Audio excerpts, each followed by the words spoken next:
There are names history chooses to remember and names it quietly buries.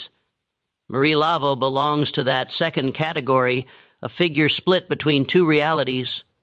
In folklore, she survives as a shadow of the famed voodoo queen of New Orleans, but the woman who carried that name in the cotton fields of Mississippi was no mystic icon.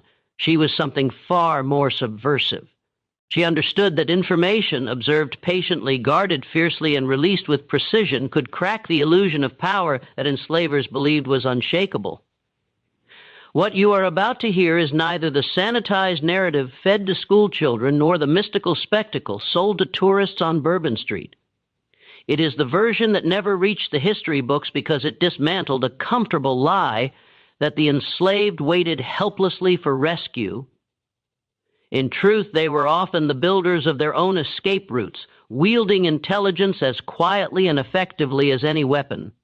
Marie Laveau, the Mississippi woman whose real story was intentionally blurred by generations of historians, mastered that weapon in ways that changed dozens of lives. In 1839, the Natchez district of Mississippi was a world where wealth was calculated in acres and human lives. The Mississippi River cut through the region like an artery of commerce, sending cotton down to New Orleans and sending prosperity back up to those who claimed dominion over the land. The Beaumont plantation sprawled across 3,000 acres of that rich soil, anchored by a white-columned mansion that embodied everything the South wanted to believe about itself: elegance, refinement, tradition. But beneath that facade lay the truth. An economy propped up by the relentless exploitation of 247 men, women, and children who had no say in the fortune they produced. The plantation functioned like its own enclosed kingdom, complete with internal markets, rigid hierarchies, and a carefully calibrated balance of reward and punishment. And within that world, hidden in plain sight, Marie Laveau was quietly reshaping the future in ways the owners could not begin to imagine. At the top sat the Beaumont family, Charles Beaumont, the patriarch who had inherited the land from his father, his wife, Eleanor, who managed the household with an iron hand disguised in silk gloves, their eldest son, Thomas, studying law in Vicksburg with ambitions toward politics, and their younger children, two daughters who were being groomed for advantageous marriages, and a son still in his teens who would eventually inherit the plantation. Below the family came the overseers and managers, men like Cyrus Halt, whose job was to extract maximum productivity from the enslaved population while maintaining enough order to prevent rebellion. Hall was a man in his 42nds, lean and weathered, with eyes that missed nothing, and a reputation for cruelty tempered only by economic calculation. He understood that damaged property was less valuable, so his punishments were carefully calibrated to inflict pain without reducing work capacity. Below the overseers came the enslaved population itself, divided into hierarchies that reflected the plantation's needs. House slaves, who worked in the main residence, field hands who worked the cotton from planting to harvest, skilled workers like blacksmiths and carpenters, and those with specialized roles like midwives and healers. Into this carefully structured world came Marie Laveau on a Tuesday in March 1839, purchased at auction in Natchez for $850. The auction had taken place in the Forks of the Road, the second largest slave market in the South, where human beings were displayed on platforms and examined like livestock. Marie had stood on that platform with her eyes downcast, her posture suggesting submission, while potential buyers assessed her teeth, her hands, her physical condition. The bill of sale described her as healthy, literate, skilled in household management and herb cultivation, approximately 23 years of age, no known defects or vices. That literacy should have raised questions. Teaching slaves to read was illegal in Mississippi, punishable by whipping for the slave and fines for anyone who taught them. But Beaumont's purchasing agent, a man named Dalton who handled such transactions, saw only an opportunity. A literate slave who could keep records of medicinal supplies and read receipts for herb orders would be more valuable than one who couldn't. What the bill of sale didn't mention was where Marie had acquired her literacy or why her previous owner, a Louisiana planter named Rousseau, had been so eager to sell her despite her obvious value, there were no references provided, no detailed history, no explanation for why a valuable, skilled slave would be sold at all. Dalton had asked, of course, but Rousseau's agent had been vague. Something about the owner downsizing his operations, needing capital, the usual explanations that might or might not be true. The truth, which Dalton didn't know and which Marie would never volunteer, was that Rousseau had sold her because he'd become afraid of her, not because she'd done anything overtly rebellious, not because she'd been violent or disobedient, but because he'd begun to notice that things happened around her. Accusations against slaves would mysteriously fall apart. Punishments would be avoided through circumstances that seemed coincidental, but occurred too frequently to be mere chance. Information that should have been secret would somehow become known to people who could use it to their advantage. Rousseau couldn't prove Marie was behind any of it. He'd developed a superstitious dread of her nonetheless, so he'd sold her, taking a loss on the price just to have her gone from his property. And he'd been deliberately vague about her history to ensure the sale went through. Marie arrived at Beaumont Plantation in the back of a wagon, her few possessions wrapped in a cloth bundle. She was assigned to the cabin row behind the main house, a collection of rough wooden structures that housed the domestic slaves. Each cabin held 4 to 6 people with minimal privacy and less comfort. Marie's cabin was slightly better than the field's quarters. It had a wooden floor instead of packed dirt, and a small window that actually had shutters, but it was still a far cry from anything that could be called comfortable. She shared the cabin with 3 other women. Dinah, who was in her 42nds and managed the main house laundry, had been at Beaumont her entire life and knew every detail of the plantation's operations. Rachel, younger and quieter, worked in the kitchen and had a small child who stayed in the nursery cabin during work hours. And Lily, who was around Marie's age and worked as a seamstress, making and mending clothes for both the enslaved population and occasionally for the Beaumont family. That first night, Marie said little. She arranged her few possessions on the narrow shelf above her pallet with careful precision, a small wooden box that contained needles and thread, a cloth bundle of dried plants that gave off a faint medicinal smell, and a leather journal so worn the cover had gone soft as fabric. The journal was her most dangerous possession, and she kept it wrapped in oilcloth and hidden at the bottom of her belongings. "You can read?" Danina asked, watching Marie handle the journal. The question was cautious, almost whispered, because literacy was dangerous knowledge. Marie looked at her steadily, assessing how truth to reveal. "I can remember things," she said carefully. "Reese's, remedies, things my grandmother taught me. Sometimes I make marks to help me remember, but I don't know if that counts as reading." It was an answer that wasn't quite an answer, suggesting literacy without claiming it. And Dinina recognized the intelligence in that evasion. She nodded slowly. "Best to be careful about what you know and what you don't know," she said. "Bolt doesn't like slaves who are too clever." "I'll remember that," Marie said, and meant that the next morning Marie was taken to meet her primary supervisor, the plantation's head cook, a woman named Patience, who had worked at Beaumont for 30 years and wielded considerable authority in the domestic hierarchy. Patience was a large woman in her 52nds, with hands scarred from decades of kitchen work, and eyes that assessed Marie with the same thoroughness that Dalton had used at the auction, though for different purposes. "You know herbs?" Patience asked. Getting straight to business, "Yes, ma'am. My grandmother was a healer in Louisiana. She taught me which plants help with fever, which ones ease pain, which ones can be made into pusses for wounds. Can you grow them or just use what's already there?" "I can grow them. I know which plants need sun, which need shade, which ones grow well together, and which ones don't." Patience nodded, satisfied. "The herb garden behind the kitchen house has been neglected since old Martha died last year. Nobody else knows enough about plants to keep it properly. That'll be your main work. Tend the garden. Prepare remedies when people are sick. Keep records of what you use so we can account for supplies. You'll also help in the kitchen when we need extra hands, especially during harvest season when we're feeding extra workers." She led Marie to the herb garden, which was indeed in poor condition.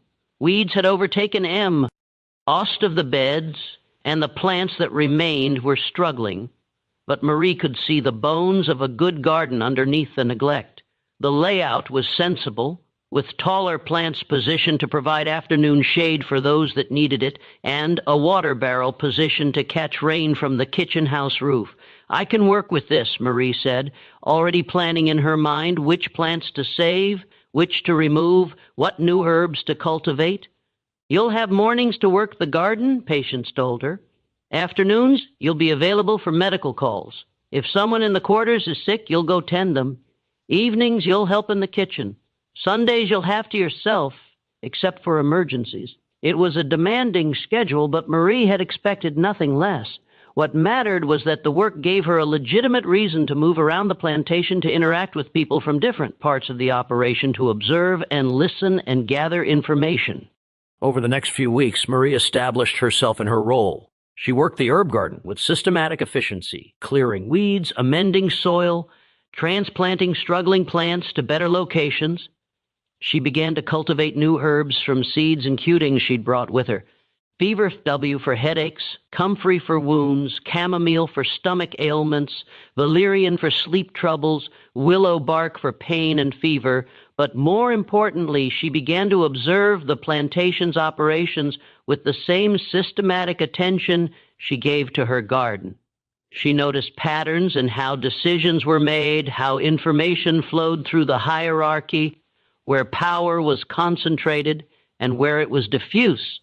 He noticed, for instance, that Cyrus Hole kept detailed records in the plantation office, ledgers that tracked every bushel of cotton picked, every tool distributed, every punishment administered, every expense and profit. Say ledgers were the nervous system of the plantation's operations, and anyone who understood them would understand how the entire system functioned. She noticed that the Beaumont family's youngest son, Thomas, had a habit of leaving documents scattered around the library when he came home from his law studies in Vicksburg. He was careless with papers, treating them as if they were invisible to the house slaves who cleaned the room, never considering that those slaves might be able to read or might understand the significance of what they saw. She noticed that the house slaves who served at dinner often heard conversations about business dealings, political alliances, debts, and social obligations that the Beaumonts assumed were safe to discuss in front of people they considered invisible. Those conversations contained information that could be valuable to someone who knew how to use it. She noticed that there were tensions within the overseer hierarchy. Halt had 2 assistants, and they competed for his favor and for the possibility of advancement. That competition created opportunities for manipulation, for playing one against the other, for ensuring that information reached or didn't reach particular people. She noticed that the enslaved population itself had complex social networks and hierarchies. There were people who were respected for their skills, people who were trusted with secrets, people who served as informal leaders in the quarters. Understanding those networks would be essential to accomplishing anything. And she noticed that information carefully gathered and strategically shared could change the balance of power in ways that violence never could. Marie began to cultivate relationships with key people in the plantation's social structure. She did this carefully, never pushing, never seeming too interested, just being helpful and observant and gradually ear. Ning trust with Danina, who managed the laundry and had access to the main house. Marie shared remedies for the arthritis that plagued Dina's hands. In return, Dina shared observations about the Beaumont family's habits, their moods, their concerns. It wasn't presented as intelligence gathering, just the natural conversation of women who worked together and shared living space. With Patience, who supervised the kitchen and heard much of what happened in the main house, Marie proved herself reliable and skilled, becoming someone Patience could depend on. In return, Patience began to trust Marie with more information about the plantation's operations, about upcoming events, about tensions within the Beaumont family. With the field hands, Marie provided medical care that was more attentive than they'd received from the previous herb woman. She treated injuries and illnesses with skill and compassion, and in return they began to come to her not just for physical ailments, but for counsel about other troubles.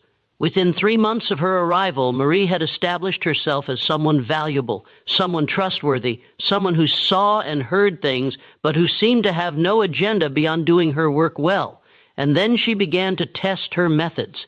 The first test came in late April when a man named Samuel was accused of stealing a ham from the smokehouse. Samuel was a field hand in his 32nd, strong and capable, with a wife named Grace and 2 young children. The accusation came from one of Holt's assistants, a man named Briggs, who was new to the plantation and eager to prove his vigilance. The evidence seemed clear. Samuel had been seen near the smokehouse at an unusual hour late evening after the workday had ended. When the smokehouse was invented the next morning, a ham was missing. A search of the quarters found the ham hidden in a cloth sack near Samuel's cabin, buried under some loose boards. The punishment for theft was typically 20 lashes administered publicly so that the entire enslaved population would witness the consequences of stealing from the master. Sometimes the punishment was more severe if the owner wanted to make a particular example. Samuel maintained his innocence desperately. He swore he'd never taken the ham, never been to the smokehouse that evening, had no idea how the meat had ended up near his cabin. But his word meant nothing against the physical evidence and the testimony of an overseer's assistant. He was locked in the plantation jail, a small brick building near the overseer's house, to await punishment that would come at week's end when the entire enslaved population would be assembled to watch. Marie heard about this on a Wednesday evening when Grace came to her cabin in tears begging for help. "He didn't do it," Grace insisted Samuel wouldn't steal. "He knows what would happen. He wouldn't risk it, not with the children to think about. Someone's lying or someone made a mistake, but he didn't do it." Marie listened carefully, asking questions. "Who saw him near the smokehouse?" "Briggs, the new assistant overseer. He said he saw Samuel walking that direction around dusk. Did anyone else see him?" "No, just Briggs. And the ham was found near your cabin." "Yes, buried under some loose boards behind the cabin, but anyone could have put it there. We don't lock our cabin. Nobody does. Anyone could have hidden it there to make it look like Samuel took it." Marie considered this carefully. "Tell me about Briggs. What do you know about him?" Grace shook her head. "Not much. He's only been here a month. Came from somewhere in Alabama. Holt hired him to replace the assistant who left. He's young, maybe 25, and he's always trying to impress Hull, always looking for problems to solve. Has he had any conflicts with Samuel specifically?" "Not that I know of. Samuel barely knows him." Marie filed all of this information away, her mind already working through possibilities. "I'll see what I can learn," she told Grace. "I can't promise anything, but I'll try." Over the next day, Marie began to gather information with systematic precision. She talked to people who worked near the smokehouse, asking casual questions about who'd been around that evening. She talked to people who lived near Samuel's cabin, asking if they'd seen anyone unusual in the area. She paid attention to Briggs, observing his behavior, his interactions with other overseers, his patterns of movement around the plantation, and she discovered something interesting. Briggs had a visitor the week before, a younger man, maybe 20 or 21, who'd arrived on horseback and stayed at the overseer's quarters for 2 nights. Several people had seen him, though nobody knew who he was. He'd left early one morning before most people were awake, heading toward the road that led to Natchez. Marie also discovered that Briggs had been making small errors in the plantation's record-keeping. Nothing major, but enough to suggest either incompetence or deliberate falsification. Cotton weights that didn't quite add up. Tool inventories that were slightly off. Small discrepancies that Hull hadn't noticed yet because Briggs was new and still learning the systems. And she discovered something else. Cyrus Holt's nephew, a young man named James who lived in Vicksburg, had been trying to get a position as an overseer on various plantations in the region. He'd been unsuccessful so far, but he was persistent, and he had a reputation for being willing to do whatever was necessary to prove himself. Marie began to construct a hypothesis. What if the visitor had been James Holt? What if he'd come to visit his uncle and while he was there had taken the ham, not to eat it, but to take? Eat it with him when he left as a gift from his uncle? What if Briggs, knowing about the missing ham and desperate to prove his value to Hull, had decided to frame someone for the theft rather than admit he didn't know what had happened to it? What if he'd chosen Samuel simply because Samuel had been in the wrong place at the wrong time, walking past the smokehouse on his way to somewhere else? It was speculation, but it fit the facts. And more importantly, it suggested a way to create doubt about Samuel's guilt. Marie couldn't confront Briggs or Hull directly. She had no standing, no authority, no voice in the plantation's power structure, but she could plant information in places where it would grow into questions that others would ask. She started with patience. The next morning, while helping in the kitchen, Marie mentioned casually that she'd been gathering herbs near the overseer's quarters the previous week, and had seen a young man leaving early one morning, carrying something wrapped in cloth. Probably just a visitor, Patience said, not particularly interested. Probably, Marie agreed. Though he looked a bit like Mr. Holt, now that I think about it, same build, same way of walking, could have been a relative. Patience's hands paused in the bread dough she was kneading. Hull had a visitor. I don't know for certain, just someone I saw. Might have been nobody important. But the seed was planted. Patience, who was naturally curious and who had her own complicated relationship with the overseer hierarchy, began to wonder. She mentioned it to Diner that evening, just as casual conversation. Diner, who cleaned the overseer's quarters and would have known if there was a visitor, confirmed that yes, someone had stayed there for 2 nights the previous week. Did Hull mention it to Mr. Beaumont? Patience asked. Not that I heard, Denina said. But then why would he? People have visitors all the time. True. Patience agreed, though it's odd that a visitor would leave so early in the morning before breakfast, even almost like he was in a hurry or didn't want to be seen. The information began to circulate through the house slave network, not as accusation, but as curiosity.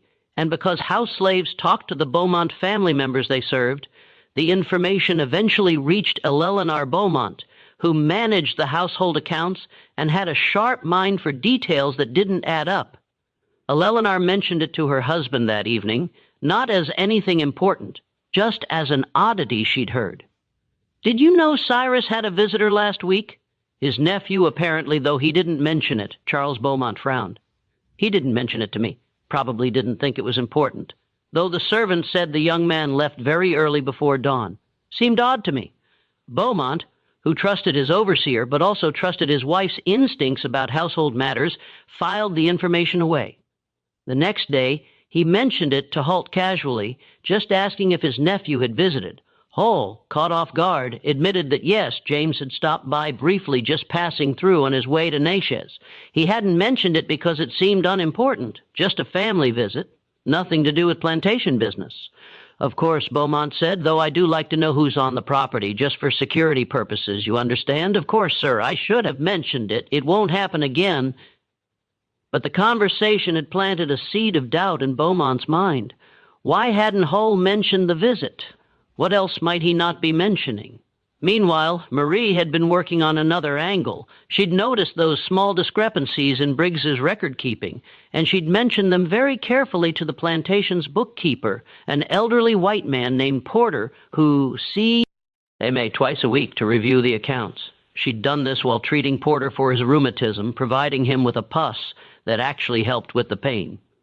While applying the treatment, she'd mentioned, as if confused, that she'd seen some numbers in the Cotton House records that didn't seem to match what she'd heard people saying about the harvest weights. I'm sure I just misunderstood, she'd said.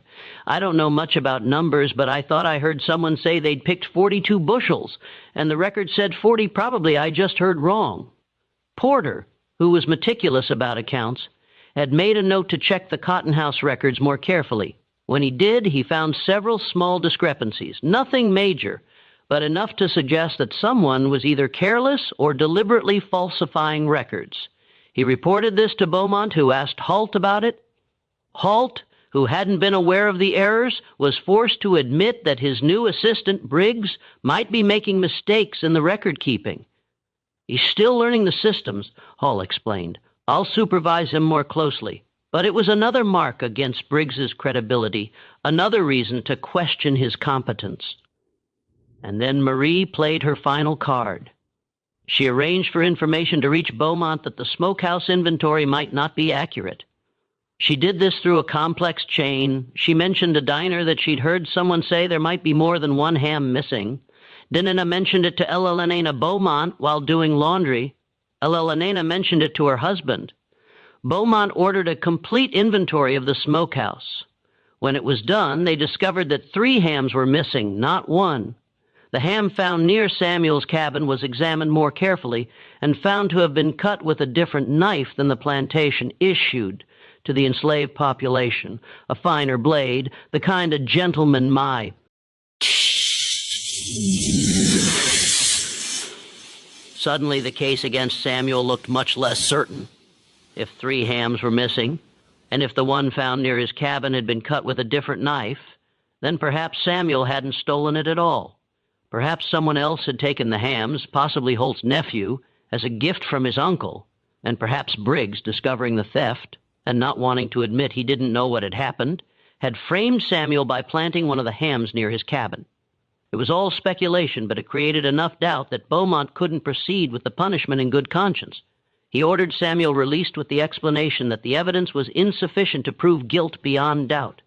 Samuel returned to his family shaken but unharmed. Briggs was reprimanded for the errors in his record-keeping and told to be more careful in his accusations. Holt was instructed to inform the plantation management of any future visitors to his quarters, and Marie, who had orchestrated the entire sequence of events with nothing but careful observation and strategic conversation, continued tending her herbs as if nothing had happened. But word spread through the enslaved community, not in any obvious way, but through the subtle communication networks that connected people across the plantation. Within days, people understood that Marie LAVEAU was someone who saw things, who understood how the machinery of power worked, and who knew how to insert small pieces of information into that machinery to change its output. They began coming to her, not just for remedies for their bodies, but for something else. The second case came in June when a woman named Clara was threatened with sale. Clara was in her late 20s, a skilled seamstress who made clothes for both the enslaved population and occasionally for the Beaumont family. She had a daughter, 8 years old, who worked in the main house, a helper to the cook. The threat of sale came because Charles Beaumont had accumulated debts from a failed cotton speculation scheme. He'd invested heavily in cotton futures, betting that prices would rise, but instead they'd fallen. And now he owed money to several creditors. One of those creditors, a man named Garrett, who owned a plantation in Louisiana, had offered to forgive part of the debt in exchange for several slaves, including Clara. Garrett had a reputation throughout the region as a brutal owner. Stories circulated about slaves who'd been sold to his plantation and had died within months from overwork and mistreatment. Being sold to Garrett was considered only slightly better than being sold to the Deep South plantations where conditions were even worse. Clara came to Marie in desperation. "They're going to sell me," she whispered, tears streaming down her face. "Mr. Beaumont told Hull to prepare papers for me and 3 others. We're being sold to Garrett in Louisiana to settle a debt. My daughter will stay here. They're separating us. Please, Marie. I know you helped Samuel. Please help me." Marie listened carefully, her mind already working through the problem. This was more complex than Samuel's case. This involved the Beaumont family's finances directly, not just an overseer's mistake. The stakes were higher and the potential for failure was greater. "Tell me everything you know about this debt," Marie said. "How much does Mr. Beaumont owe? When is the sale supposed to happen? What do you know about Garrett?" Over the next several days, Marie gathered information from multiple sources. She learned that Beaumont owed Garrett approximately $3,000, a significant sum. She learned that the sale was scheduled for the end of the month, giving her less than 3 weeks to find a solution. She learned that Garrett was indeed as brutal as his reputation suggested, and he was also involved in several questionable business dealings that had made him enemies among other planters in the region. Most importantly, she learned that Thomas Beaumont, the lawyer's son, had recently been hired to represent another planter named Whitfield in a land dispute case. And she learned that Garrett was the opposing party in that dispute. Thomas was literally working against Garrett in a legal case while his father was negotiating to sell slaves to the man. This was the leverage Marie needed. She began to construct a plan that would make the sale socially and professionally awkward for the Beaumont family. She couldn't stop the sale through direct intervention. She had no power to do that, but she could make the cost of proceeding with the sale higher than the benefit of settling the debt. First, she needed to ensure that information about the sale reached Thomas Beaumont, who might not know about his father's negotiations with Garrett. She did this through the house slave network. Information passed from Clara to Dina to the house butler, who mentioned it to Thomas during one of his visits home from Vicksburg. Thomas was indeed unaware of the sale, and he was troubled by it. Selling slaves to a man he was actively working against in court created a conflict of interest that could damage his professional reputation. He mentioned this concern to his father, but Charles Beaumont was in a difficult financial position and didn't see an alternative. The debt had to be paid, and Garrett's offer was the most convenient solution. Marie needed to create an alternative solution, one that would be more attractive than selling to Garrett. She began to gather information about Beaumont's other creditors and about potential sources of capital that might allow him to pay the debt without selling slaves. This required accessing information that was normally well beyond her financial records, business correspondence, details of transactions that were discussed only in private conversations. She did this through a combination of careful observation and strategic questioning. She listened to conversations overheard by house slaves. She examined documents that Thomas left scattered in the library, reading them quickly. When she delivered herbs to the main house, she talked to slaves from other plantations who came to Beaumont for various reasons, gathering information about business dealings and financial situations across the region. And she discovered something useful. Another planter named Prescott, who owned a plantation about 20 miles away, had recently come into significant capital through the sale of land. Prescott was looking for investment opportunities, and he had a long-standing rivalry with Garrett that made him inclined to work against Garrett's interests whenever possible. Marie couldn't approach Prescott directly. She was a slave, and he would never take a business proposition from her seriously. But she could ensure that information about Beaumont's financial situation reached Prescott through channels that would make it seem like a business opportunity rather than a desperate plea for help. She did this through a complex chain of communication. She mentioned to a slave named Peter, who worked for a merchant family in Natchez, that she'd heard the Beaumont family was looking for alternative financing for some business debts. Peter mentioned this to his owners, who mentioned it in casual conversation to other merchants. The information eventually reached Prescott through his own business network. Prescott, who was indeed looking for investment opportunities and who disliked Garrett, saw an opportunity to both make money and undermine his rival. He approached Beaumont with an offer. He would provide a loan at favorable terms to Paul, off the debt to Garrett, and in exchange, Beaumont would give him a share in the next cotton harvest and would use Prescott's cotton broker for future sales. Beaumont, seeing an opportunity to settle his debt without selling slaves and without dealing with Garrett, accepted the offer. The sale was canceled, and Clara remained at Beaumont Plantation with her daughter. Clara never knew the full extent of what Marie had done to save her. She knew only that the sale had been canceled, that she and her daughter would not be separated, and that somehow, impossibly, things had worked out. But others in the enslaved community began to understand that Marie LAVEAU was operating on a level of sophistication that went far beyond simple luck or coincidence. She was manipulating the plantation's power structure with a precision that suggested deep understanding of how that structure functioned, and they began to come to her with increasingly complex problems. By the fall of 1840, Marie had established herself as a figure of quiet authority in the quarters. People came to her not just for medicine, but for counsel about problems that seemed unsolvable. A man whose wife had been threatened with sale to another plantation. A woman whose son had been falsely accused of breaking a valuable tool. A couple who wanted to marry but knew the overseer would separate them out of spite because the man had once challenged his authority. Marie listened to all of them. She asked questions that seemed irrelevant. Who had been present when the accusation was made? What other events had happened that day? What conversations they'd overheard? What patterns they'd noticed in the overseer's behavior or the Beaumont family's decisions? And then, with patience that seemed infinite, she would begin to work. She never did anything directly. She never confronted anyone with power, never made accusations, never put herself at risk. Instead, she would plant information, the way she planted seeds in her garden carefully in the right soil at the right time, and then she would wait for it to grow. Each intervention followed a similar pattern. First, gather information from multiple sources to understand the full context of the problem. Second, identify leverage points, places where small amounts of information could create large changes in outcome. Third, plant that information through trusted intermediaries who would pass it along without knowing its ultimate purpose. Fourth, wait for the information to work its way through the system and create the desired change. Fifth, remain invisible throughout the entire process so that no one could trace the outcome back to her involvement. It was a method that required patience, intelligence, and a deep understanding of human psychology and social systems. Marie had all three.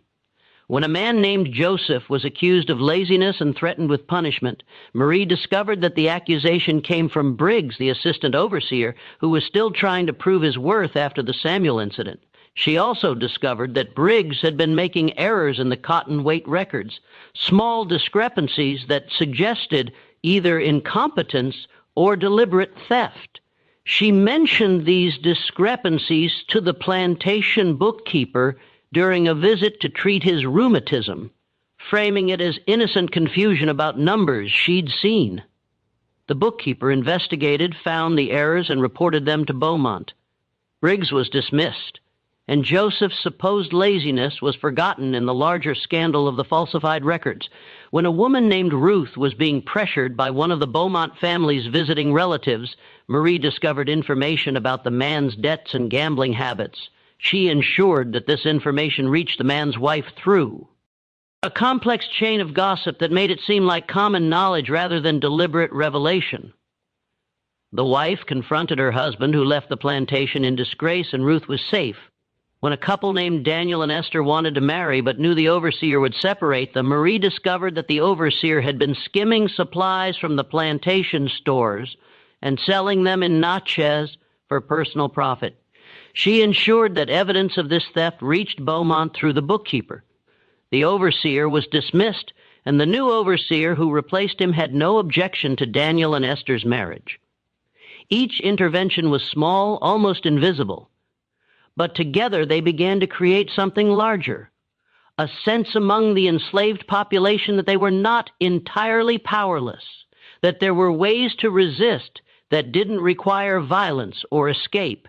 That information and intelligence could be weapons as powerful as any physical force. Marie became a legend in the quarters, though not in any obvious way. People didn't talk about her openly, didn't attribute specific outcomes to her intervention, but they understood that she was someone who could help, someone who saw patterns that others missed, someone who understood how to work within the system to change outcomes. And that kind of influence, even when exercised subtly, eventually attracts dangerous attention. Cyrus Hull was not a stupid man. He had been an overseer for 15 years, working on plantations across Mississippi and Louisiana, and he had learned to recognize patterns in slave behavior that suggested potential trouble. He knew the signs of rebellion, secret meetings, whispered conversations that stopped when he approached, unusual movements at night, weapons being hidden or made. But Marie LAVEAU didn't fit any of those patterns. She didn't hold secret meetings. She didn't whisper conspiratorially. She'd die. Didn't move around at unusual hours or show any interest in weapons or escape. She simply tended her garden, prepared her remedies, and went about her work with quiet efficiency. Yet things kept happening around her. Accusations fell apart. Punishments were avoided. His own authority was undermined in ways he couldn't quite trace back to any single source. And when he paid attention, he noticed that Marie seemed to be present at the edges of many of these situations, not directly involved, but somehow connected. By the summer of 1840, Hull had begun to watch Marie with increasing attention. He couldn't prove anything. She was too careful for that.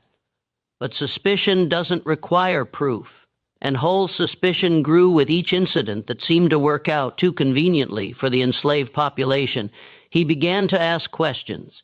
He talked to other overseers, asking if they'd noticed anything unusual about Marie. He watched her movements, noting where she went and who she talked to. He tried to find evidence of wrongdoing, hidden documents, secret meetings, anything that would justify punishment. But Marie had anticipated this. She'd known from the beginning that success would eventually draw attention, and she'd prepared for it. She became even more careful, even more circumspect in her movements and conversations. She stopped intervening in situations where the risk was too high, focused on smaller matters, things that wouldn't draw direct attention. She also began to cultivate a reputation for being simple and superstitious, someone who believed in folk remedies and old stories, but who had no real understanding of the plantation's power structure. She would occasionally say things that sounded naive or confused, ask questions that suggested she didn't understand how decisions were made, present herself as someone who was skilled with plants but not particularly intelligent in other ways. It was a performance carefully calibrated to make her seem less threatening than she actually was, and it worked to a degree. Holt remained suspicious, but he couldn't find evidence to support his suspicions, and without evidence he couldn't act. But the tension between them continued to build, and Marie knew that eventually something would force a confrontation. That confrontation came in September of 1840, when a situation arose that Marie couldn't ignore, even though intervening would put her at serious risk.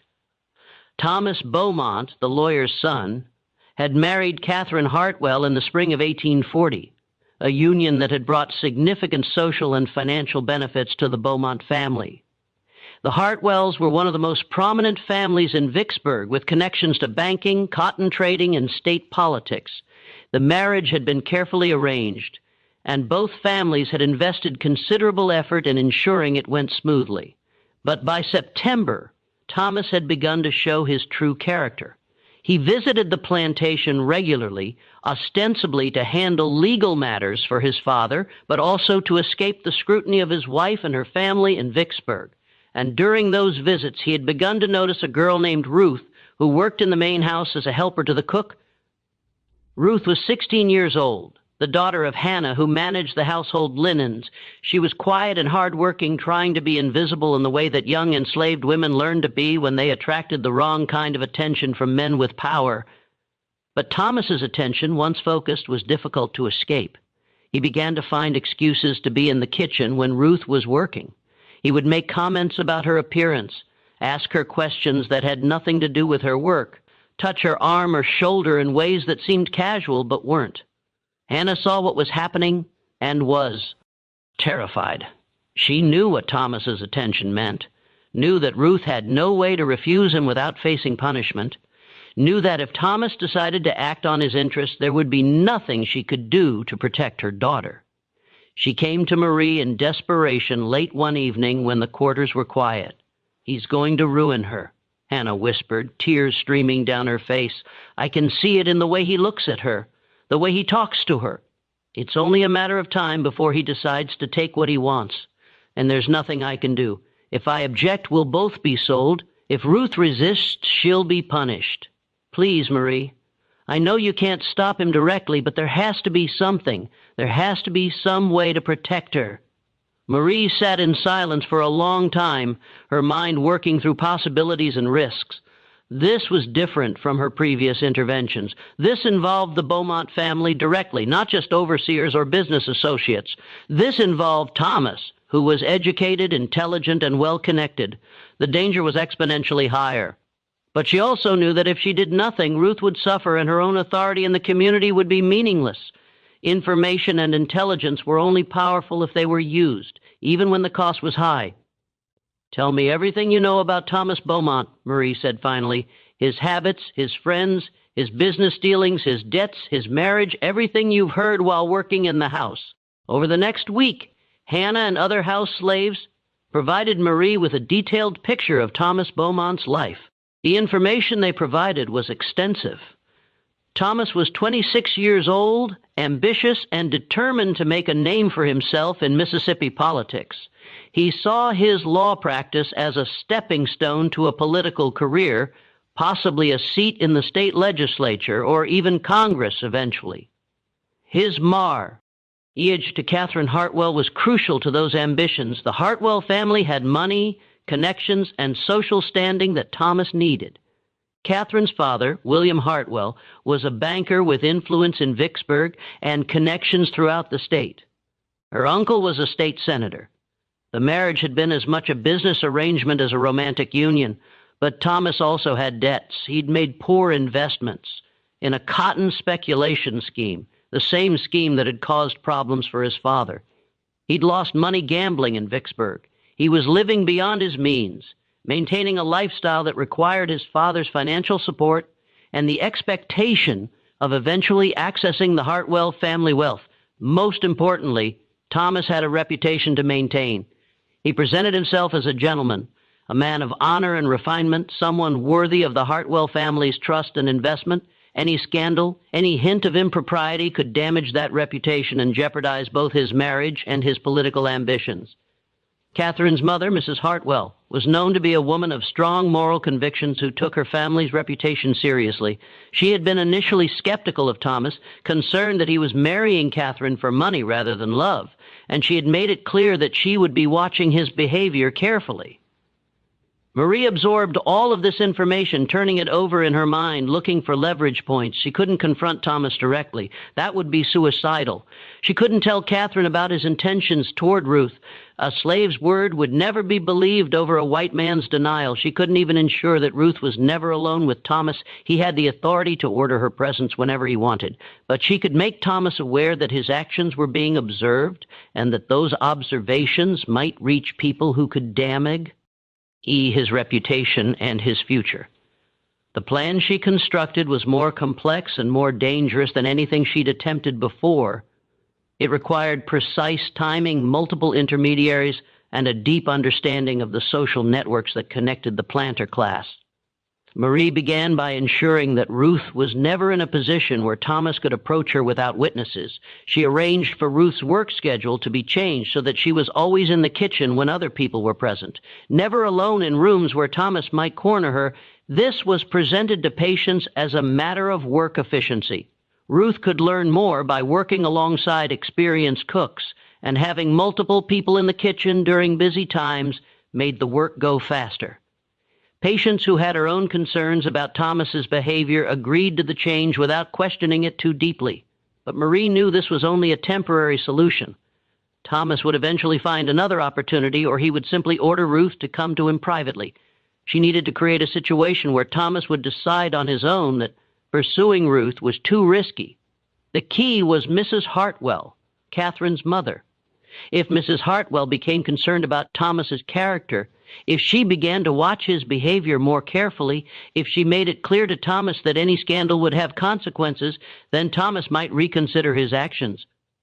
But how could Marie, an enslaved woman with no access to the Hartwell family, influence Mrs. Hartwell's perceptions? The answer lay in the complex social networks that connected plantation families across the region. Information traveled through those networks constantly. Gossip, rumors, observations, concerns. If Marie could insert the right information into those networks, it would eventually reach Mrs. Hartwell through seemingly natural channels. Marie learned that Mrs. Hartwell was planning to visit Natchez in October to attend a series of social events. She would be staying with friends, the Chambers family, who owned a plantation about 10 miles from Beaumont. Marie began to cultivate a relationship with a slave named Peter, who worked for the Chambers family. She did this by sending herbs and remedies to the Chambers plantation, establishing herself as a resource for medical care. Peter, who suffered from chronic headaches, became a regular recipient of Marie's fever tea, and in return, he began to share information about the Chambers household. Through Peter, Marie learned about the social events Mrs. Hartwell would be attending, about the other families who would be present, about the topics of conversation that were likely to come up. And then she began to plant seeds of information that would grow into concerns about Thomas Beaumont's character. She started by having casual conversations with Peter about plantation life, about the challenges of working for families with young men who sometimes behaved inappropriately toward enslaved women. She never mentioned Thomas specifically, never made direct accusations, just general observations about how some young men of the planter class had habits that their wives' families might find troubling if they knew about them. Peter, understanding the subtext, began to have similar conversations with other slaves in the Chambers household.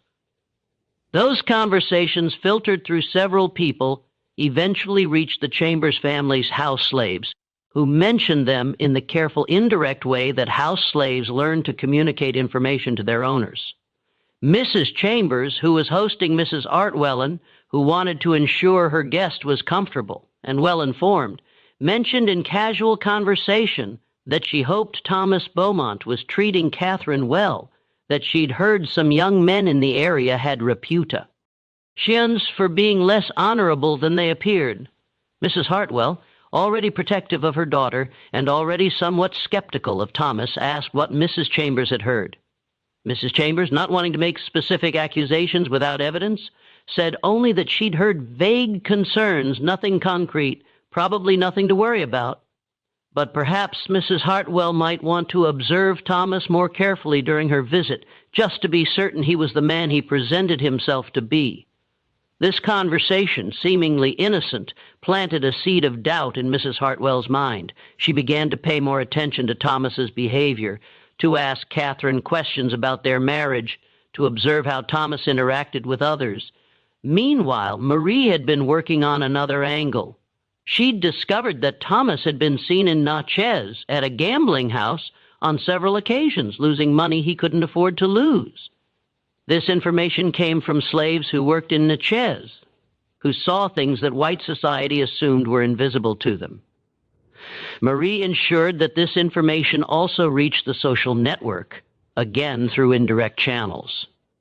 A slave who worked at the gambling house mentioned to a slave who worked for a merchant family that he'd seen Thomas Beaumont there several times, betting heavily. That information made its way through several conversations to reach the Chambers family, who mentioned it to Mrs. Hartwell. Mrs. Hartwell, now genuinely concerned, wrote to her husband in Vicksburg, expressing worry about Thomas's character and his treatment of their daughter. William Hartwell, who had invested significant resources in Thomas's career and who expected returns on that investment, decided to have a serious conversation with his son-in-law about expectations and behavior. That conversation, combined with Mrs. Hartwell's increased scrutiny, made Thomas acutely aware that his actions were being watched and that any scandal could jeopardize everything he'd worked for. At the same time, Marie arranged for Thomas to become aware that his interest in Ruth had been noticed. She did this through a carefully staged conversation that Thomas overheard while passing through the kitchen. Hannah was talking to patients, expressing concern about Ruth's safety, mentioning that she'd noticed one of the Beaumont family members paying inappropriate attention to her daughter. The conversation was loud enough for Thomas to hear, but not so loud that it seemed deliberately staged. It was presented as a private conversation between worried women, the kind of conversation that happened constantly in the quarters, but that white men rarely heard. Thomas, hearing this, realized that his interest in Ruth was not as invisible as he'd assumed. If the slaves were talking about it, there was a risk that the information could reach his wife, his in-laws, or the wider social network that determined his reputation. The combination of increased scrutiny from his mother-in-law, awareness that his behavior was being observed, and the risk of scandal made Thomas reconsider his intentions. He began to avoid the kitchen when Ruth was working, to focus his attention on his legal work and his political ambitions, to present himself as the honorable gentleman he claimed to be. Ruth, without ever knowing the complex web of information and influence that had been woven around her, found that Thomas's attention had shifted elsewhere. She remained safe, working in the kitchen, unaware of how close she'd come to disaster and unaware of who had protected her. But Marie's intervention had not gone unnoticed by Cyrus Holt. He couldn't trace the specific mechanisms. The information was too diffuse, passed through too many hands, filtered through too many conversations. But he knew that something had happened, something that had protected Ruth from Thomas' attention, and he suspected that Marie was at the center of it. He had been watching Marie for months, looking for evidence of wrongdoing, and this situation confirmed his suspicions. She was too clever, too connected, too influential. She was manipulating events in ways that undermined the plantation's power structure, and that made her dangerous. In November of 1840, Hull made his move. He accused Marie of practicing witchcraft, of using supernatural means to influence events on the plantation. It was a serious accusation, one that could result in severe punishment or even execution. The accusation was based partly on superstition. Hull genuinely believed that Marie's influence was somehow unnatural, that no slave could be clever enough to do what he suspected she was doing without some kind of supernatural assistance. But it was also based on calculation. Witchcraft accusations were difficult to disprove, and they carried severe penalties. If Hull could make the accusation stick, he could eliminate Marie as a threat. The accusation was brought before Charles Beaumont, who was required by law to investigate any claims of witchcraft or rebellion among the enslaved population.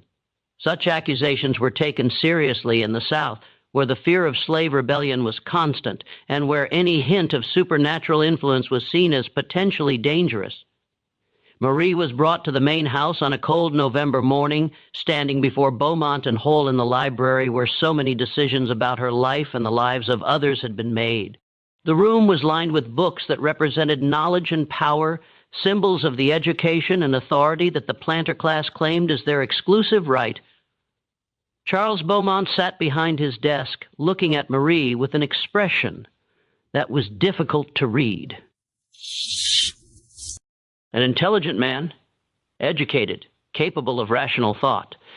But he was also a product of his time and place, someone who had been raised to believe that enslaved people were inferior, incapable of the kind of sophisticated thinking that Marie had been demonstrating.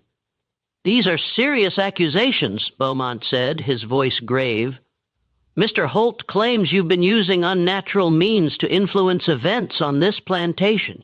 He says that things happen around you that can't be explained by normal means, that you have knowledge you shouldn't have, that you influence outcomes in ways that suggest supernatural power. What do you say to these charges?" Marie kept her eyes lowered, her posture respectful, her voice quiet. She had prepared for this moment, had known it would come eventually. Everything depended on how she handled the next few minutes. "Sir, I am an herb woman," she said carefully. "I grow plants and make remedies as I was instructed to do when I came to this plantation. I know which herbs help with fever, which ones ease pain, which ones can be made into pices for wounds. My grandmother taught me these things when I was young, and I've practiced them all my life. But I know nothing of witchcraft or unnatural things. I only do the work I was given." Holt says people come to you for more than remedies. Beaumont said that you give them counsel, that things change after they speak with you, that you seem to know things you shouldn't know, that you influence events you shouldn't be able to influence. "People talk to me, sir." "Yes," Marie admitted. "They talk about their troubles the way people do when they're sick or hurting. When your body is in pain, your mind is troubled too. And sometimes people need to talk about their worries as much as they need medicine. I listen because listening is part of healing. My grandmother taught me that too." "And do you give them advice?" Beaumont asked. "Sometimes, sir, if they ask, but only simple advice, the kind anyone might give. If someone is worried about being accused of something, I might suggest they talk to the overseer and explain their side. If someone is concerned about a family member, I might suggest they talk to you or Mrs. Beaumont if the matter is serious. I have no power to change anything myself. I'm just a slave who tends plants and listens to people's troubles." It was a perfect answer, humble, reasonable, impossible to disprove, impossible. She presented herself as someone who was skilled in a narrow area, but who had no understanding of the larger power structures, someone who gave only the most basic advice that any person might give. Holt's face wrinkled with frustration.